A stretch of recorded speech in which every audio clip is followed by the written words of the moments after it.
চলো আজ তোমাদের একটা জিনিস ছাড়াচ্ছি, সিগারেট। হ্যাঁ ভাই, সিগারেট ছোট একটা জিনিস, কিন্তু আস্তে আস্তেই তোমার জীবনটাকে খেয়ে নিচ্ছে। শোনো, আজকের এই ভিডিওটাকে শেষ পর্যন্ত দেখলেই তুমি নিজেই সিগারেটকে ঘৃণা করবে। তুমি হয়তো ভাবছো সিগারেট আমাকে শান্তি দেয়, টেনশন কমায়, কিন্তু ভাই বাস্তবতাটা পুরোটাই উল্টো। সিগারেট তোমার শরীরের প্রতিটা অঙ্গকে নষ্ট করছে। ফুসফুস কালো হয়ে যাচ্ছে, হার্ট দুর্বল হচ্ছে, শ্বাসকষ্ট শুরু হচ্ছে। আর মজার ব্যাপার হলো, তুমি টাকা খরচ করে নিজের মৃত্যুর তারিখটা নিজেই এগিয়ে নিচ্ছ।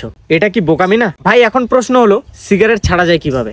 হ্যাঁ যায়। প্রথমে ঠিক করো আর একটা সিগারেট তুমি হাতে নেবে না। দ্বিতীয়ত, সিগারেট খাওয়ার সময়টাকে রিপ্লেস করো। চুইংগাম খাও, জল খাও, নাহলে সেই সময় তুমি পুশ আপ মারো। ভাই তুমি একটা জিনিস লক্ষ্য করবে, তুমি আগে 2 থেকে 3 কিলোমিটার রানিং করতে। তুমি আগে রানিং করলে হাঁপাতে না, কিন্তু এখন তুমি রানিং করে দেখো, হাঁপিয়ে যাবে। তোমার ভেতরে পুরো অর্ধেক জিনিস ভাই শেষ হয়ে গেছে। ভাই সময় থাকতে শুধরে যাও, এসব জিনিস খেয়ে নিজেকে ধ্বংস করে লাভ নেই। ভাই সিগারেট খাওয়া ছাড়ো আর নিজের জীবনটাকে ফুলের মতো সুন্দর করো।